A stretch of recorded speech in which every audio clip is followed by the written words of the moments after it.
আজকের নিবেদন হলো রবীন্দ্রনাথ ঠাকুরের লেখা মহামায়া।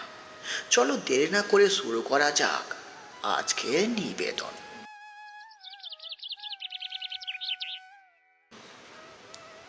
মহামায়া এবং রাজীব লোচন উভয়ে নদীর ধারে একটা ভাঙা মন্দিরে সাক্ষাৎ করিল।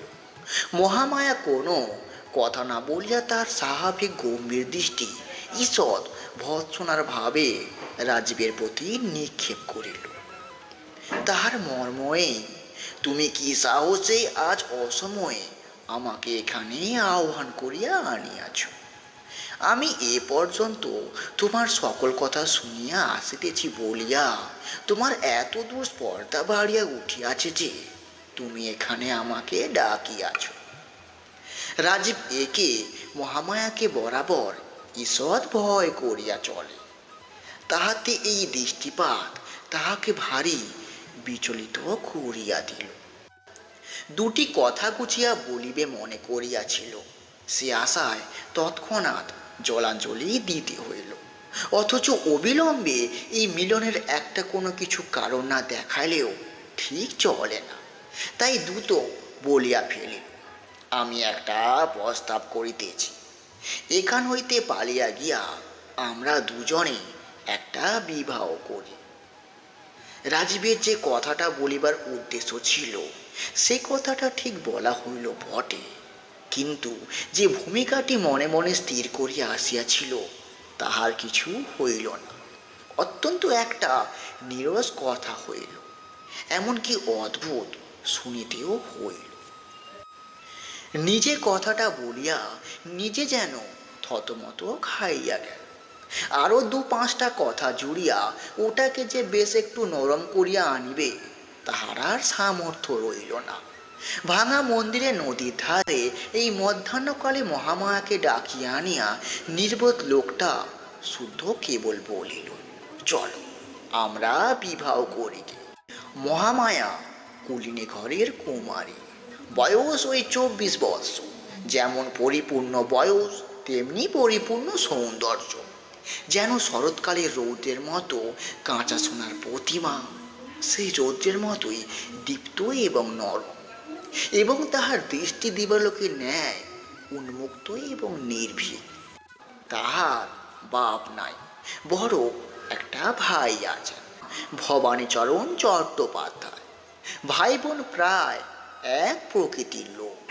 মুখে কথা নেই, কিন্তু এমনই একটা তেজ আছে যে দিবা দ্বীপ্রহের মতো নিঃশব্দে মানুষকেই দহন করে। লোকে ভবানীচরণকে অকারণে খুব ভয়ও করিত। রাজীব লোকটি বিদেশি, এখানকার রেশমের কুঠির বড় সাহেব তাহাকে নিজের সঙ্গে লইয়া আসিয়াছে। রাজীবের বাপ এই সাহেবের কর্মচারী ছিলেন। তাহার মৃত্যু হইলে সাহেব তার পুত্রের ভরণ পোষণের ভার নিজে লইয়া তাহাকে বাল্য অবস্থায় এই ব্রাহ্মণহাটির কুটিতে লইয়া আসেন। বালকের সঙ্গে কেবল তাহার স্নেহশীলা পিসি ছিলেন। ইহারা ভবানীচরণের প্রতিবেশী রূপে সেখানে বাস করিতেন। মহামায়া রাজীবের বাল্য সঙ্গিনী ছিল এবং রাজীবের পিসির সহিত মহামায়ার সুদৃঢ় স্নেহবন্ধনও ছিল। রাজীবের বয়স ক্রমে 16, 17, 18, এমনি কি 19 হইয়া উঠিল। তথাপি পিসির বিস্তর অনুরোধ সত্ত্বেও সে বিবাহ করিতে চায় না। সাহেব বাঙালির ছেলের এরূপ অসামান্য সুবুদ্ধির পরিচয় পাইয়া ভারী খুশি হইলেন। সাহেব অবিবাহিত ছিলেন। ইতিমধ্যে পিসিরও মৃত্যু হইয়া গেল। এদিকে মহামায়ার জন্য অনুরূপ কুলসম্পন্ন পাত্র জোটে না।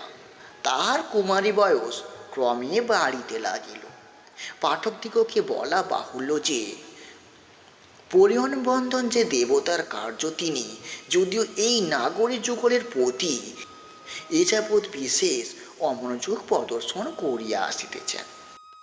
ভগবানের অভিশাপ ভিন্ন লোকের ওপর ভিন্নভাবে প্রকাশিত হয়।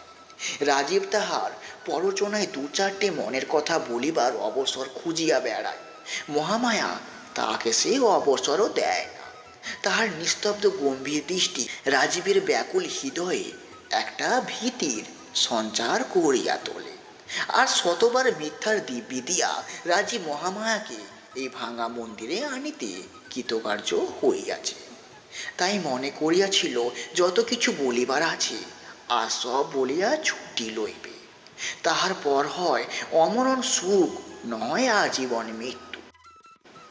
জীবনের এমন একটা সংকটের দিনে রাজীব কেবল কহিল, চলো তবে বিবাহটা করাই যাক। এবং তারপরে বিস্মিত পাঠ ছাত্রের মতো থতমত খাইয়া চুপ করিয়া রহিল।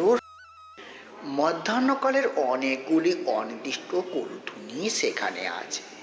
সেইগুলি এই নিস্তব্ধতায় ফুটিয়া উঠিতে লাগিল।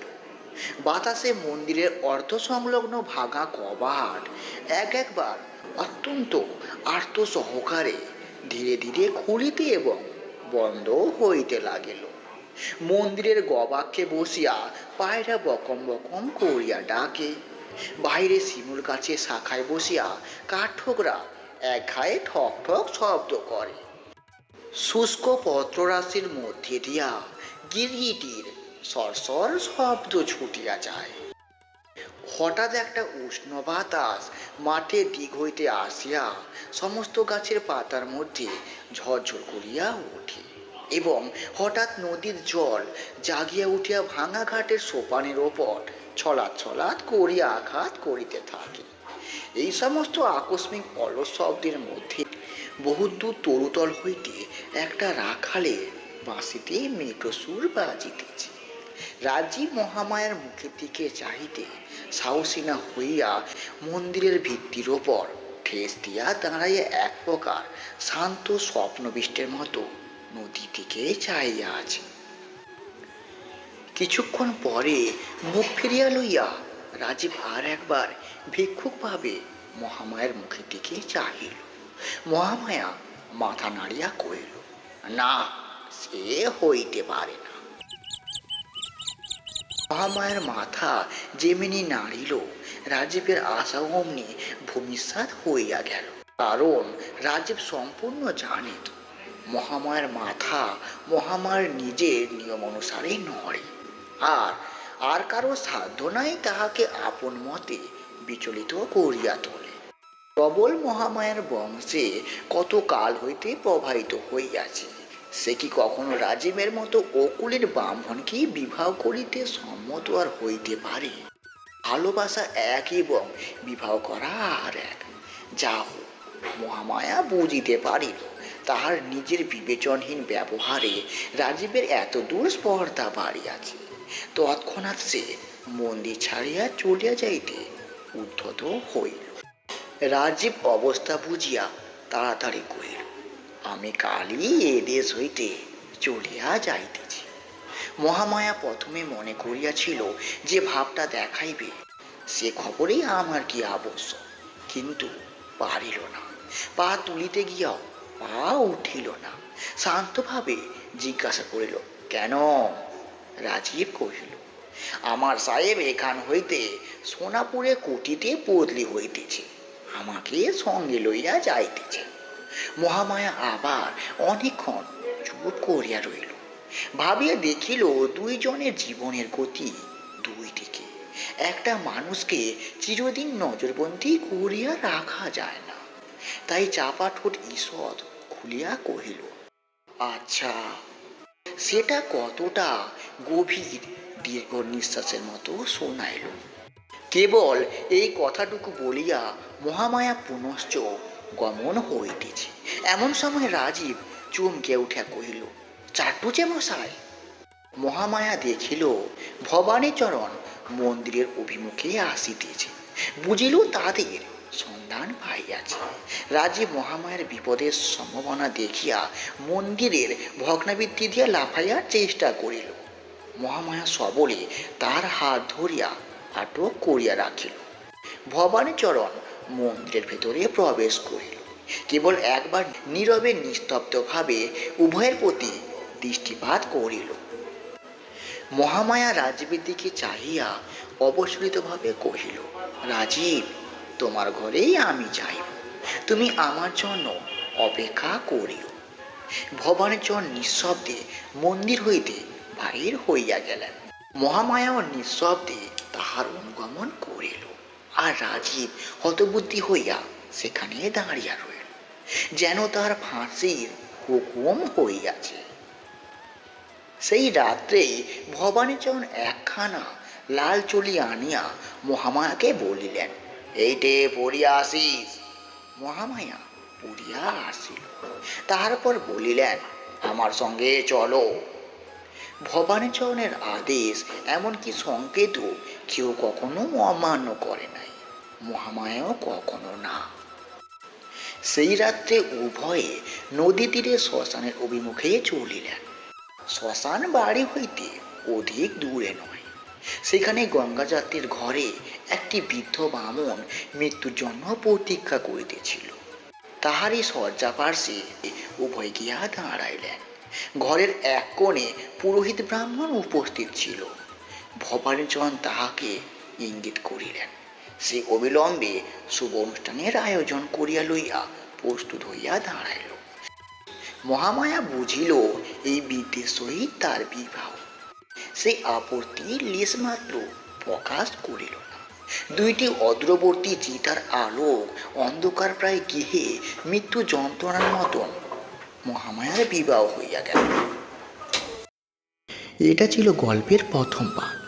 গল্পের দ্বিতীয় পাঠটা ঠিক কাল সন্ধ্যা 9টার সময় আসছে। শুনতে চাইলে চ্যানেলটা সাবস্ক্রাইব করে আমাদের সঙ্গে থাকুন। আবার দেখা হচ্ছে কাল রাত ঠিক 9টার সময়।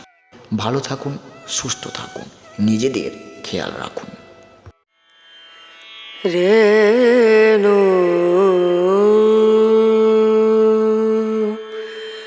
রনা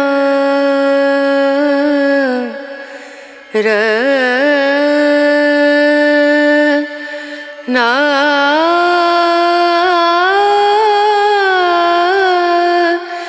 না